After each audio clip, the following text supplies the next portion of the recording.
So picture this, a very, very cold afternoon in the Arctic. It's still a lot of snow, very much north of the Arctic Circle. It was the beginning of the year. Spring hasn't quite been there yet. And I'm standing on a rock near this rocket launch site, actually. We had been developing for 7.5 years, a rocket here in Munich, actually, and observing the engines come to life was one of my most emotional moments in my entire life. Seeing it lift off, actually 9 engines, each one of them 140 megawatts power, and then suddenly you notice something isn't how it's supposed to be. Its control system doesn't work properly, the engines go out, and it starts falling. So not much time, and in a split second you can see the massive explosion. Luckily no damage to our launch pad, but what happens? What happens in this moment to you? Do you feel defeat? Or do you feel relieved that nothing happens? What do you feel? So that's what I want to talk to you about today. My name is Josef Fleischmann. I'm one of the founders of ESA Aerospace and Chief Technical Officer, so I was responsible for the development of this rocket.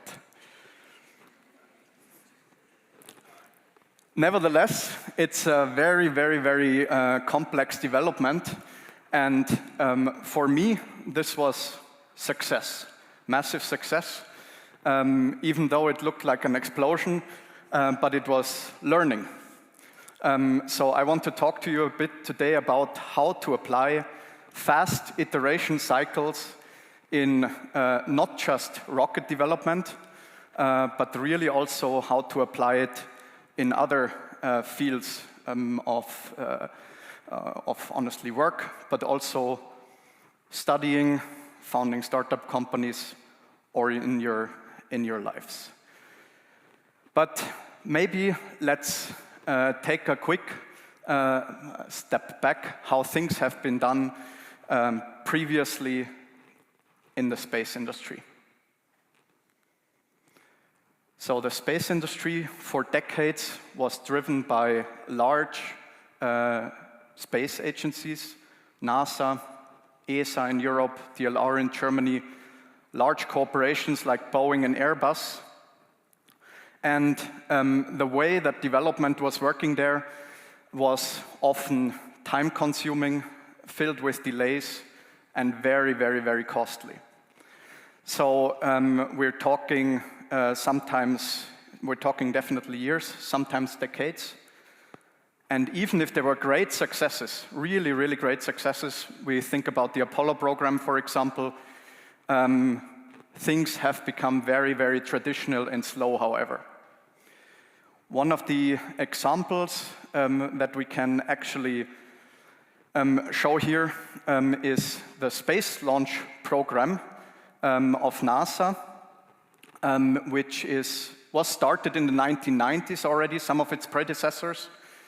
And it was supposed to first launch in 2016. Finally, however, the launch didn't happen until actually 2022.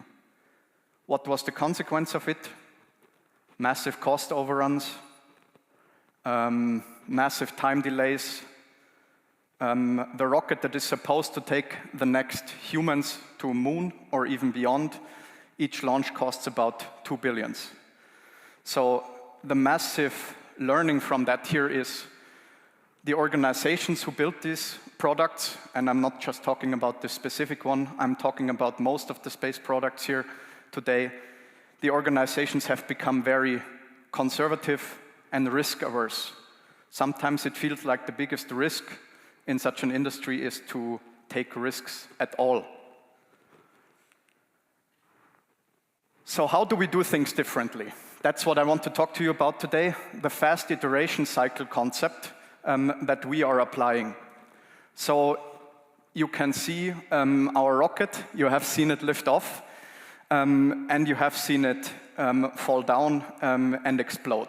What the fast iteration cycle development is about, however, is that you bring a product as quickly as possible to the launch pad or to a launch. In case it's not the rocket, you can also launch a product that is not the rocket. It may not look as spectacular, but it's as difficult sometimes.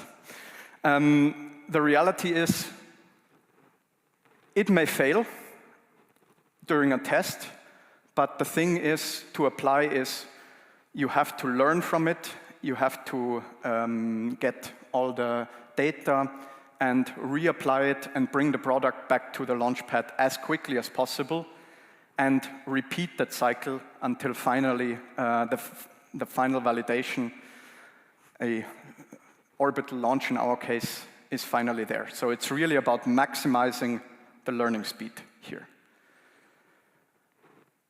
So let me share a bit of an insight about how this looks in practice for ESA Aerospace. So you can see here our attempt to build a rocket. I have to admit, it is quite a bit smaller than the SLS of NASA, but nevertheless, it is very, very complex also. When you look at it from the outside, most of the rocket, actually all the parts that you see here in black, all of it is tanks. 3/4 of the outside length is just tanks, and at liftoff, 90% of the mass of the rocket is just tanks. Why is that so important? The tanks have to be super lightweight in a rocket, otherwise it wouldn't even lift off. Each kilogram that a tank weighs is 1 kilogram less of payload, and therefore also 1 kilogram less of money that we can make with the customer. The conditions that a tank has to survive are brutal. We're talking about very, very chemically aggressive fuels. We have, for example, liquid oxygen in there, stored at almost minus 200 degrees Celsius. At the same time, the tank walls have to be extremely thin, thinner than TÜV would allow in this country. So we have to take super much care about this product. So how did we approach that at ESA Aerospace? As I told you, we were just using about 2 years in the development of such tanks. And finally, I couldn't bring, of course, the entire rocket with me. It's quite tall, 30 meters. But I could bring a small tank with me.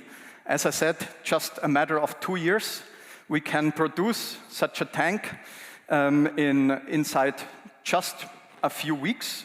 We can test it, and the testing, as I mentioned, is quite challenging and can be quite explosive from time to time. So as you've seen, we've blown countless ones of these up during development, but finally, after just a matter of 2 years, we could finish the qualification of such a tank, which of course the team is quite proud of. And just to put it a bit in perspective how difficult it is, so this tank bears 400 bars, that's 400 times the atmospheric pressure, is inside these tanks, whilst holding minus 200 degrees Celsius under a chemically aggressive material, still being cost-effective and lightweight.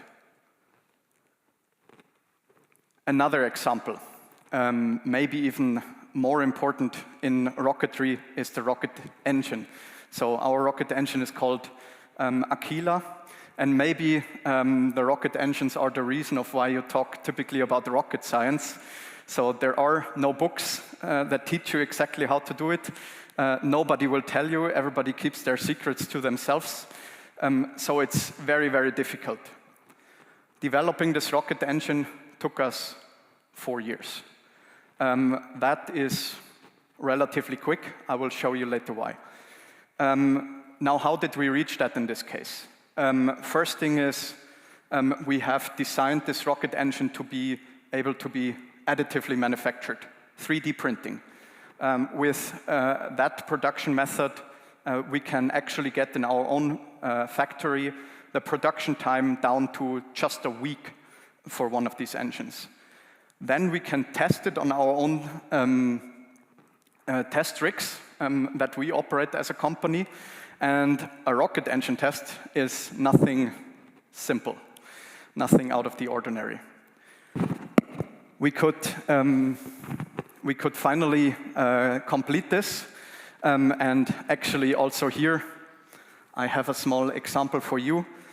A rocket engine that we have built in development, and for your reference, this thing has about a power of 140 megawatts. So in reference, there is a power station in Munich near Flaucher. That one is just about twice the power of this, but it's a gigantic building. So that's the amount of engineering that goes to one of these products.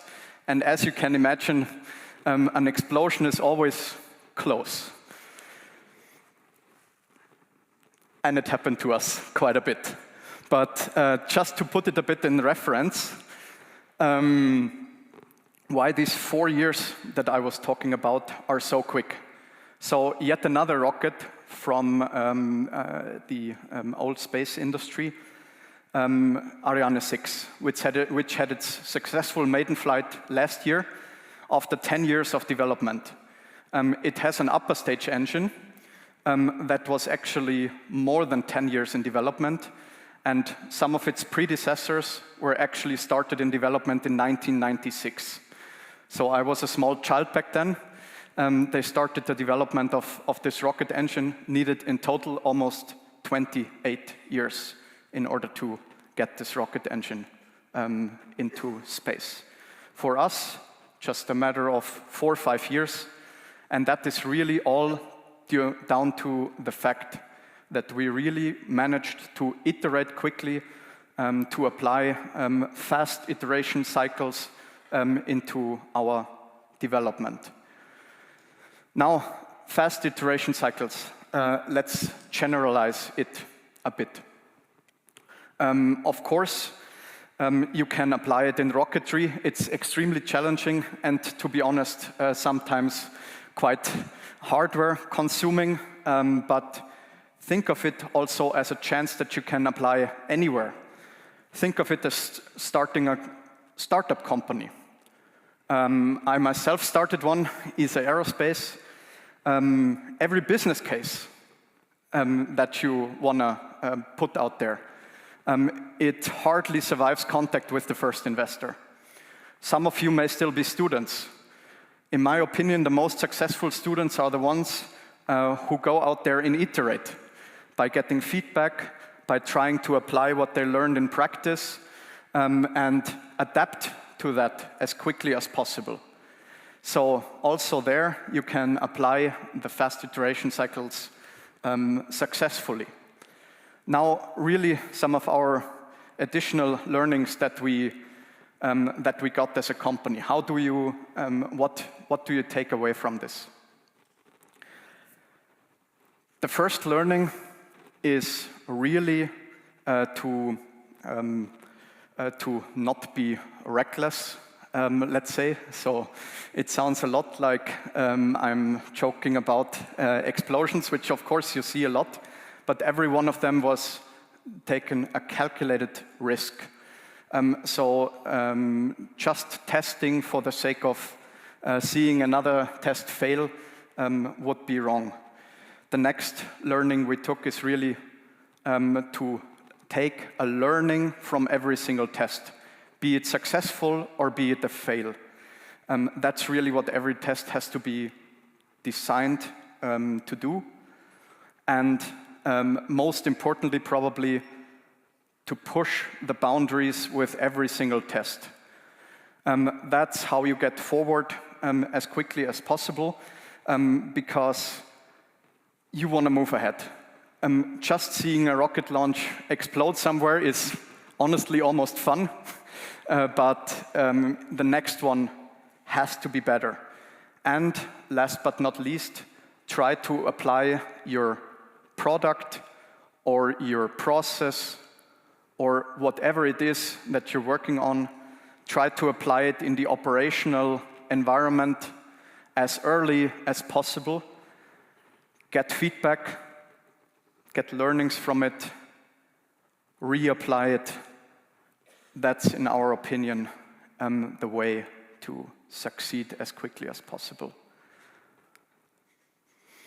So for me, thinking back to this quite cold March afternoon, still standing on this rock. I was about 10 or 15 kilometers away from this launch. It's honestly can be dangerous getting closer.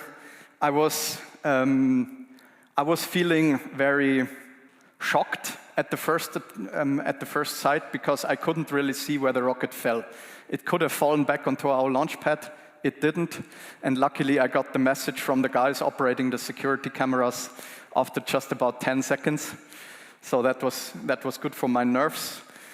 But honestly, I think what's the real learning to take away from this here is how did the team react on this?